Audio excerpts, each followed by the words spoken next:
Kua tata tutuki tētahi hoko nui I Wainganui te ohu pānga o Ngaitahu me tētahi rōpū nō rātou nei te 50 ōrau o te umanga ahu whenua o PGG Wrightson.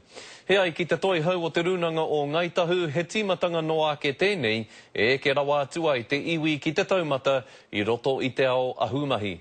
Kei te kawe a Ngaitahu I o rātou rawa ki taumata hou. We believe that PG Wrightson is a very iconic, long-standing New Zealand business, and we're very pleased to be there, and certainly agricultural-based fits with what we're trying to achieve as an iwi. E ai ki te heamana o te ohu pānga o Ngaitahu, ko tō rātou tirohanga roa kia mau I tētahi wahanga nui rawa o te ao ahu whenua ki Aotearoa.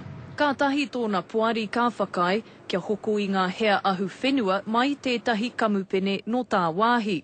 Te 15 miriona tāra te rahi o te utu, kai te tārewa tonu te wāriu. Financial terms, relatively small, but in terms of influence and direction and opportunity, we believe very large, and we're very excited about that.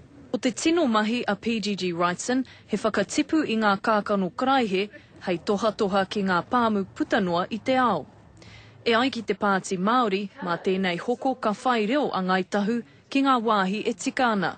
And I think it's fantastic that they're getting into the agriculture business and that we're going to have iwi with responsible environmental attitudes involved in that sort of industry. Heoi, kai te ani pānga kākāriki, kai te titiro kē ngā kamupene nui ki ngā momo mahi e kore e pai mo te tai ao.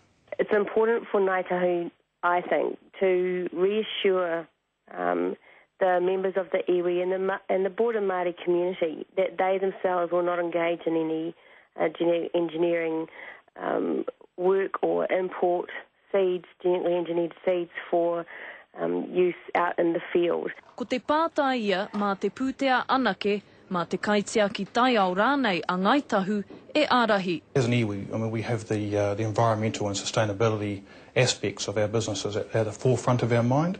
So we will not compromise on that. Kei te tatari tonu a Ngaitahu kia rongo mēnā ka whakaitia te hoko e etahi atu o ngā kaipupuri hea.